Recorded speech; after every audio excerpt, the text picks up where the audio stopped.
Nous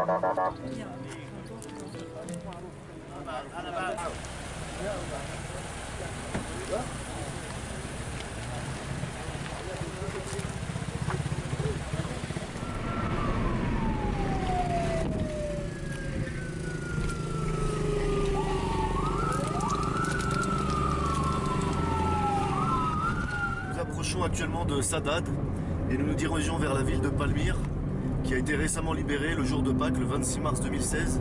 Et nous sommes la première ONG française, SOS Chrétien d'Orient, à nous y rendre.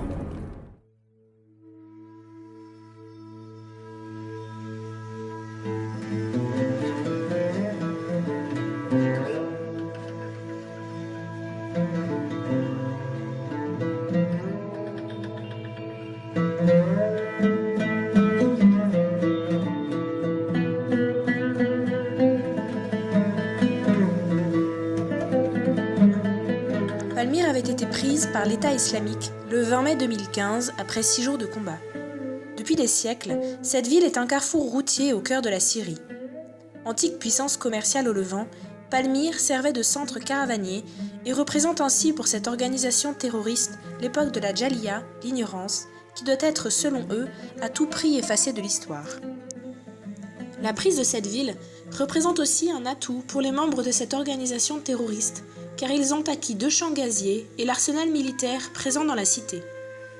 En plein sur la route des pipelines et des gazoducs vers l'Irak, il s'agit également d'un apport financier considérable et d'une liaison géographique avec les territoires tenus à l'Est.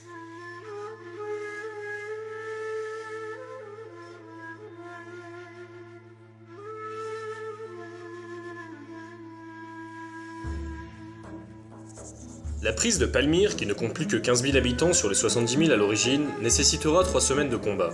Le 7 mars 2016, l'offensive est lancée.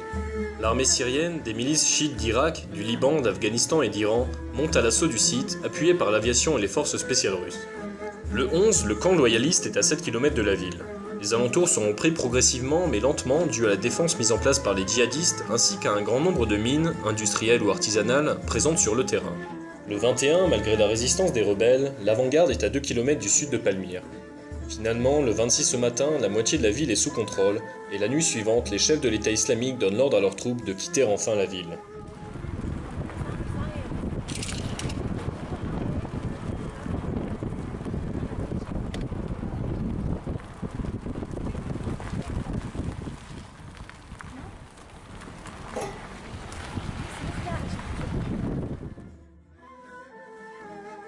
Lors de la prise de la ville, des centaines de familles ont fui, se réfugiant pour beaucoup à Homs. Saïdna Barakat, récemment élu évêque, a tenu à se rendre sur place pour évaluer les dégâts et le travail de reconstruction. C'est grâce à la présence de SOS Chrétien d'Orient sur le terrain depuis 2013 et aux relations privilégiées entretenues avec le clergé local que des volontaires ont pu se joindre à la délégation syriaque catholique.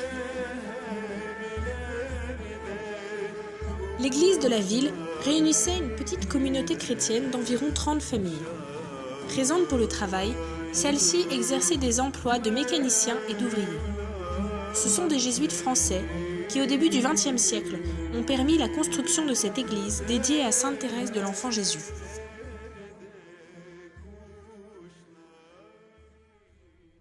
Ça